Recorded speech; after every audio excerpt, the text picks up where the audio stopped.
Hello, my name is Derek Taylor. I am your professor for HIST 135, the 4-week edition of Eastern Civilization. This is a little introductory video for you, get you familiar with the course. You got 4 weeks, actually less than 4 weeks to get this done, basically. So if you haven't started on the assignments already, you should do that. But here, all I'm going to do is go through the syllabus, go through some of the assignments, a little more detail. You know, have many of them for a 4-week course. So let's get started and talk about this stuff. We'll talk about the syllabus real quick here. And Derek Taylor, your professor. If you need to get a hold of me, we can meet via Zoom if you like. You have all the stuff up there. My phone number, which I don't check that much on campus. I reach me by email. I'll get back to you as soon as I can. I usually do pretty quickly. Overview of the course. It's just designed to give you some basic familiarity with the major civilizations of Asian civilization from their beginnings to the present day. Very broad. That's why we call it a survey course. And we're going to talk about particularly Chinese and Indian civilizations. I have a couple different books, as we'll see, you'll focus on here. Course objectives, again, basically get you to be able to synthesize the stuff you read and write about it, be able to describe major events, developments in the history of these civilizations, discuss their principal characteristics intelligently, grasp global and regional patterns, because we're going to talk about regions here in these textbooks. So, and the texts are important because that's most of what you do is read. A lot of reading, 2 books in a month. And the first one, Charles Holcomb, if you haven't started on already, History of East Asia, is kind of big and long and dense. And that's the harder one to read. You need to get through. That's the one, History of East Asia deals with China and the various surrounding civilizations. So Japan, Korea, Vietnam, those sorts of civilizations. It's very interesting to see the influence on this area. They actually compares it to, at one point, medieval Europe with like Chinese civilization, its language, with the Latin language in medieval Europe. It's kind of similar in that regard, but the influence of China, of course, is great. It's one of the world's great civilizations. The other book, Thomas Troutman, India, A Brief History, it is what it sounds like. It's a fine book as well. It's a little shorter, easier to read. But the other dominant civilization, at least in terms of culture and language, you probably know, maybe if you know anything about China, it has influence outside of the Chinese, main Chinese heartlands. So does India, which I didn't know as much about before I prepped for this course. It does have a fairly widespread influence, even beyond the influence of things like Buddhism. So that's that. And a couple of media things. I'll go for the film in a second and make you watch a film. It's a good movie. Don't worry about it. You'll like it. But that's involved in this course too. Grading, you get 3 things. You get an essay, you get a bunch of quizzes to do on the textbooks, and then a film review. And that should add up to 100%. Yes, it does. My math is not good. And so that's it for a 1-month course. Grading scale, traditional assignments. Again, quizzes over each of the chapters in the textbook in this course, on which you will demonstrate knowledge of significant events, figures and terms, etc., etc. It's a lot of quizzes. Get them done as soon as you can. You have 2 weeks to get that book read and those quizzes done. If I were you, I would do a chapter, then do the quiz. Probably 1 chapter a day if you can manage it. So that might be the best way to do that. And I'm giving you basically 2 weeks to do the first, and you have 2 weeks to do the second and the second half. And the Indian book's easier to get through, so you should have time to do that. The East Asian book's the harder one. There'll be a film review, and I'll go through this in a second. I wanted to have you watch something. A month's kind of hard to have you read extra stuff, but even in my other summer course, I had them watch. I had 2 movies actually, but this is a fine film if you haven't seen it, for Infernal Affairs, which, if you don't know, Infernal Affairs is the Hong Kong-based version of the film. Well, it's the original version of the film, upon which Martin Scorsese's film, The Departed, is actually based. And again, some people are big Scorsese fans. I'm not. To my thinking, it's a better movie than The Departed. But whatever. This is the basis of it. And I'll go over some information for you in a second. Then finally, an essay, which I'll go over as well in a minute. Minimum 5 space pages. So it's a lot of work to cram into 1 month. Makeup policies, there are none. I don't give them anyway for the most part of my online courses, because you don't have to meet here. You have time to arrange your schedule, and so things like vacations, work schedules, those are your business. They're not my responsibility to make exceptions for it. Unless you have grave illnesses, death in the family, something like that, some sort of accident, that sort of thing. It's not going to get, especially you have a month to do this, there's no time to make it up. You got to go. So academic honesty policy, you can look it up. Don't cheat is basically, and especially don't plagiarize. In this course, you're going to be required to turn in stuff that will be checked by turnitin.com on Canvas. Again, plagiarism, some of you are tempted to, again, I get you paste stuff in, you mean to rearrange it, make it sound like your own writing. You need to rewrite it pretty thoroughly if you're just going to cut and paste stuff.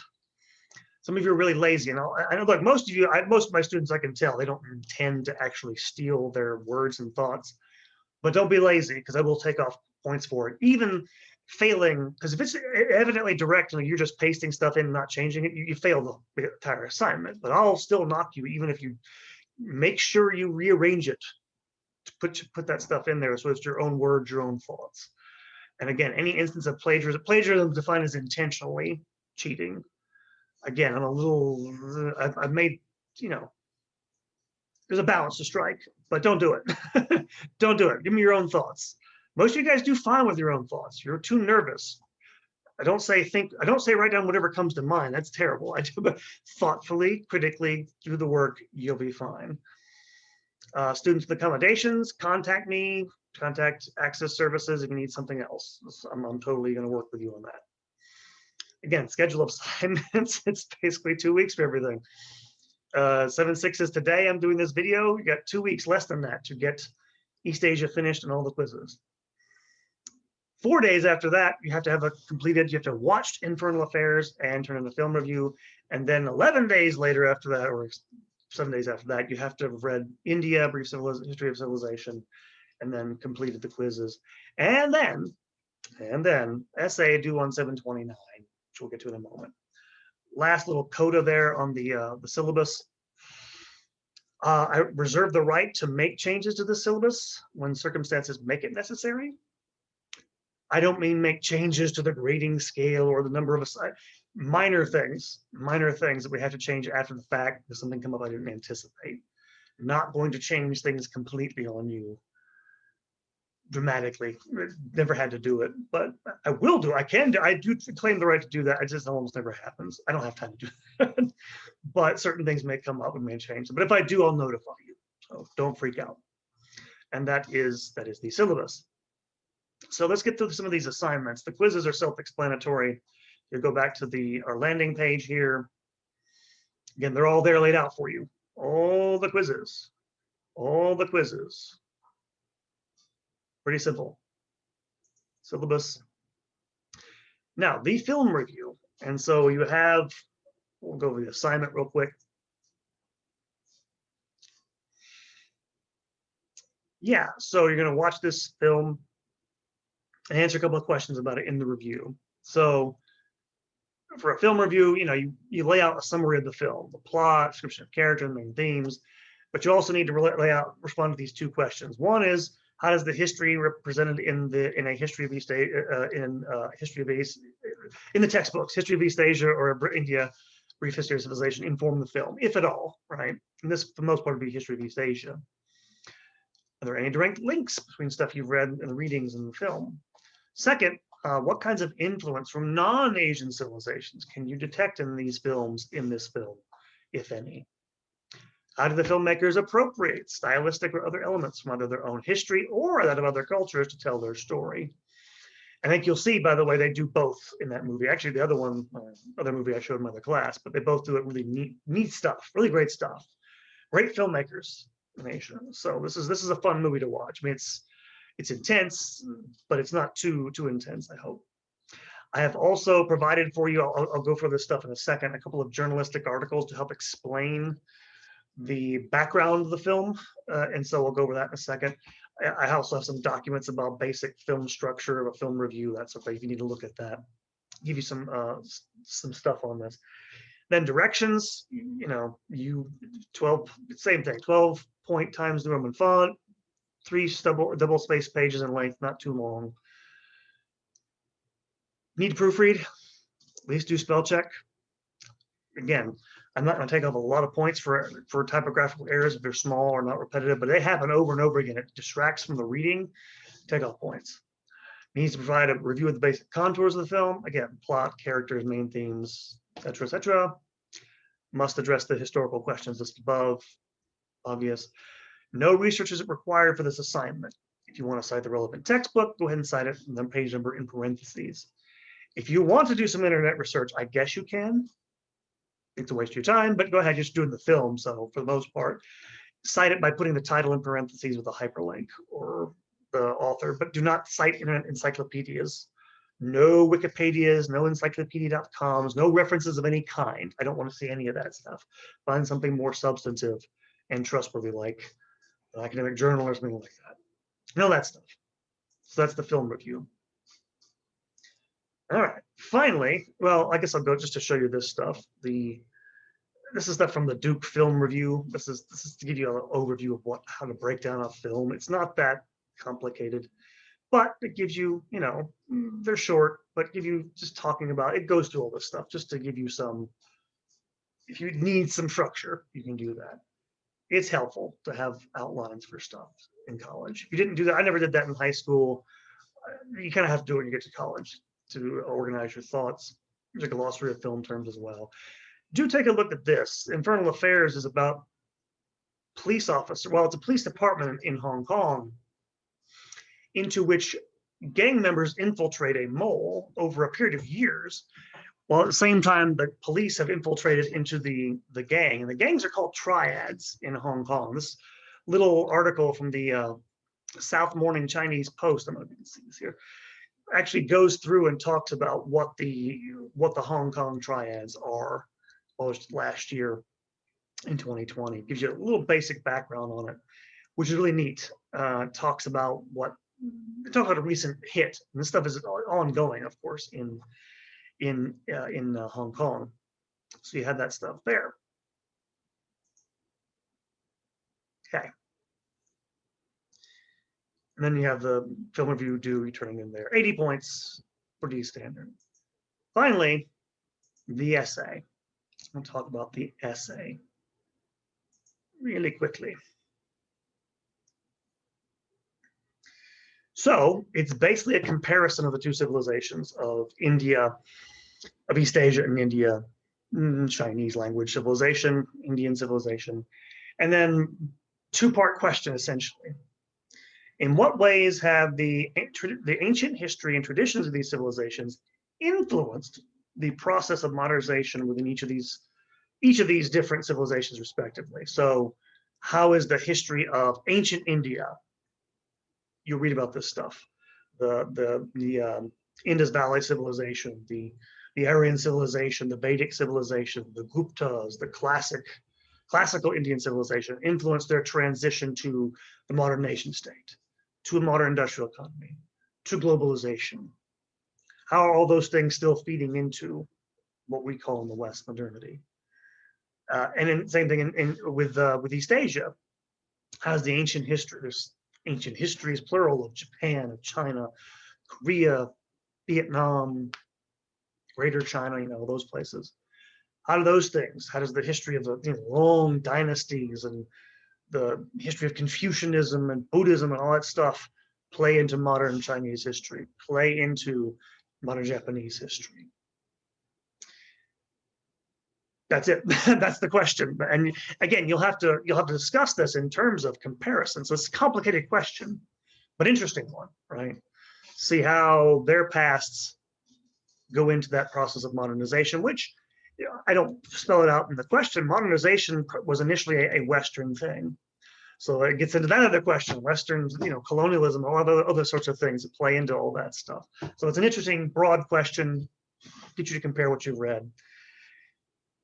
Format, minimum 5 pages, full 5 pages. Don't give me 4.5. I'll take up points. Exclusive of your works cited page. And it says, should say cited, I can't spell, in 12-point Times New Roman font.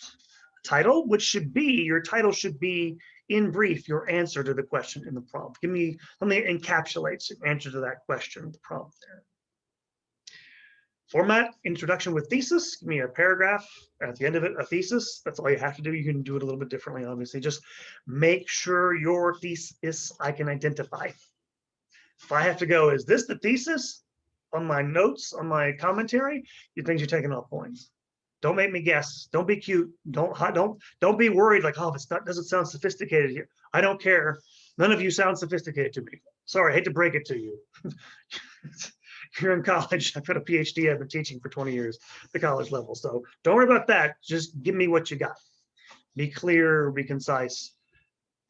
That's all you need to do. Body, paragraphs addressing the history, ancient history, modernization, relation between them, the comparison. It's a lot to ask, I know, but it's a college course.